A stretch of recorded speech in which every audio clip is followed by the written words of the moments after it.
I wrote this article, I guess, or passage this year, at the beginning of this year, around April, by the time that I was moving back to Salt Spring, to a yoga center. And it was supposed to be published at the New Agora magazine, and never happened for whatever reason. And this morning I found it and I read it, and I felt like it's a message that I want to share and to spread out. So I'll read it for you. The title is Giving Oneself Permission to Feel. I will speak for personal experience, and in truth, that is all I can ever do. I can only express what I perceive and how I view the world. This is an important piece to remember. There is no experience that will ever be the same. The world is created from the individual dream and through the dream of the world. This constant interconnectedness and exchange of one's dream and the dream of the whole, coming into realization of one another. When I speak of dream, I am referring to the perception and desires of life. This includes of self, of the environment, of communities, of nature, and of God.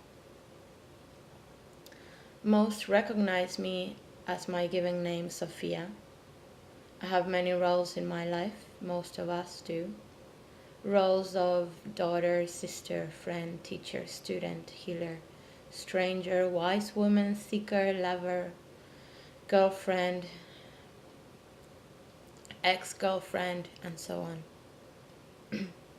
Roles are descriptions that help others to relate to my world. In return, roles also help me relate to the world, realizing that roles are only reflections and projections of my inner truth. They're not a complete truth.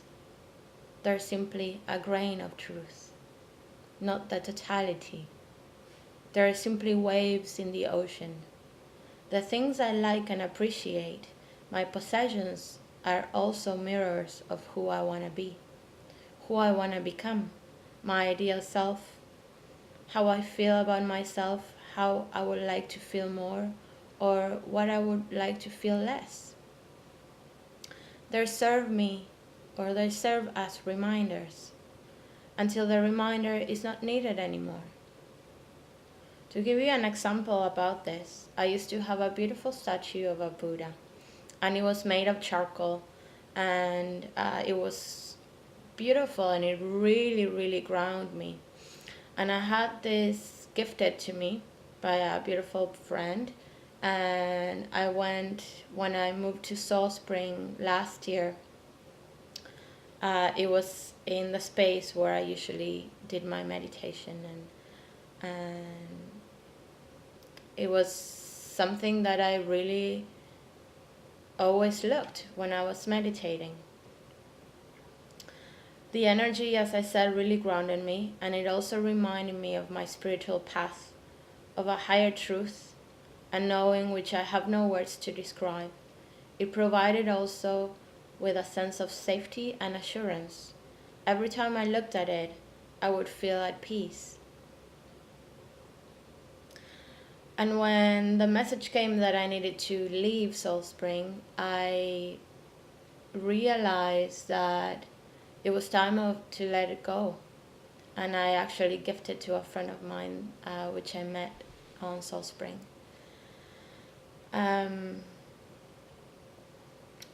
With the intention that I would reflect that to myself, that I didn't need that reflection from the outside world anymore, that I could cultivate it within.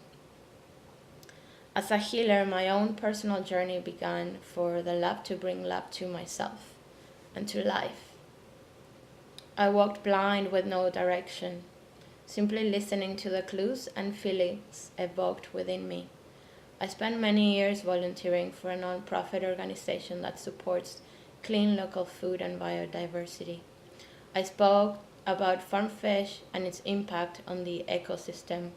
I spoke at a raw milk rally. I created events focused on raising awareness around GMO foods. It was something I felt passionate about and gave me a sense of purpose, a sense of self and duty.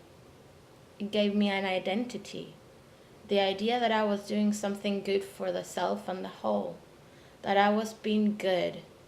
I was providing information that it was not available to all. In my mind, that brought the possibility of making conscious and informed choices, which to me brought freedom of choice. I began to reflect and explore my actions. The doing gave me a sense of satisfaction and fulfillment, and so I began to explore a sense of fulfillment in the non-doing. What would that be like? I was coming from a place that something was wrong and needed to be fixed. I was coming to the rescue. To me, the difference between helper and rescuer is that the rescuer usually believes that the other does not have the tools and abilities within to heal themselves, and that there is something wrong that needs to be fixed. The helper instead provides presence and support in knowing that the other has the tools and abilities to heal themselves, and believes and holds faith and space for it to happen, and because it will happen. Because the truth is that we're not broken, we're not separate from one another. We're simply in the journey of the realization, the remembering that we are all one. I do not wish to see the world as broken anymore. I left the organization and wondered how this sense of being good would transcend, how my role as a helper would evolve, how my purpose would be surrendered to the divine. I made a conscious choice to let go of that role. By any means I am implying or giving judgment to all the activists in the world. I honor your energy and I honor your truth and your expression of being. There is always a place for everything and everyone. There is always a place for everything and everyone. Always. Nowadays, I keep seeing the word light warriors. I believe it is time to drop the weapons and allow one another to see the other in love and acceptance. Fighting creates disharmony, creates violence, creates separation. Fighting comes from a place of defending oneself, implying that one is not safe, a place of fear. It is time to recognize the fear that we feel as a whole and as individuals. Fear for our life and the life of our children. Fear for the world and our life in the future.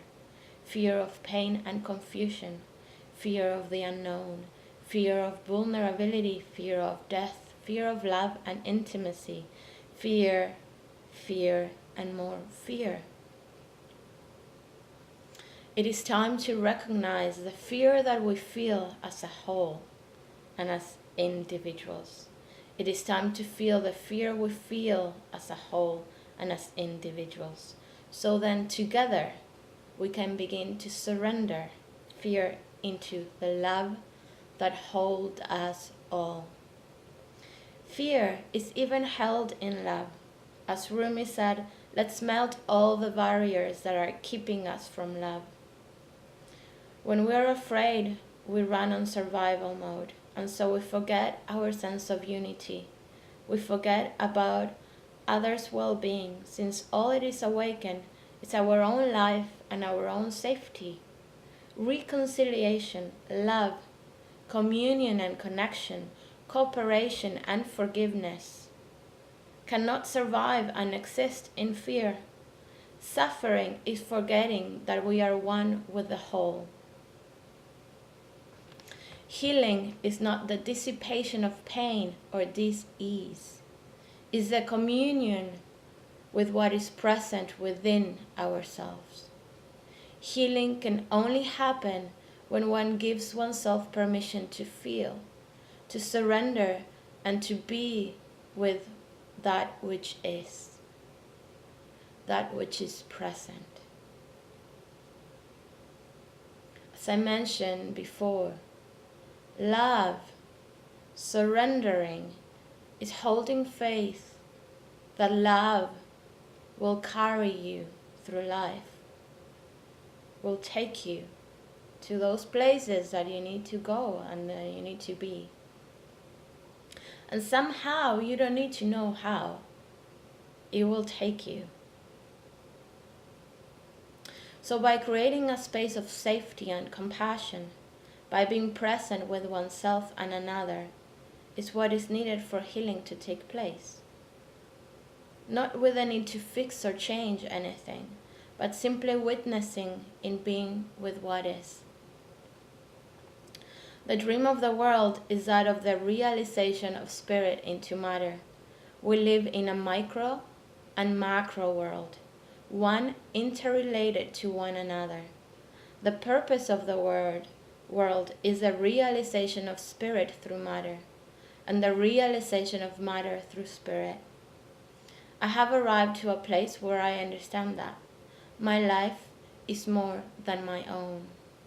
I do not wish to live in fear anymore. I surrender my purpose to God. This is the only way for me to know what is God's purpose. Thank you. Thank you. Thank you.